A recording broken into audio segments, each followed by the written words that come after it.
ជាសត្វបង្គួយមើលមុខវាទួ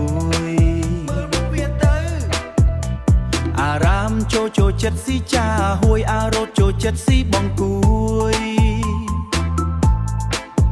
ស៊ីចាហួយស៊ីបង្គួយពេលពួកវានៅចិត្តគ្នា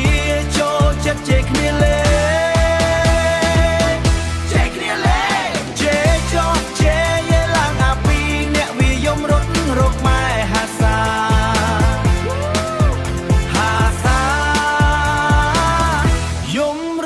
រោគម៉ែ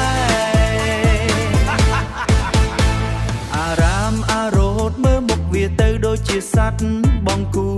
យសត្វបង្គួយអារាមចូលចិត្តស៊ីចាហួយអារោតចូលចិត្តស៊ីបង្គួយ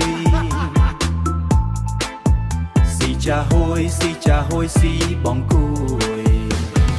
ពេលពួកវានៅចិត្តគ្នាចូលចិត្តជែកគ្នាលេ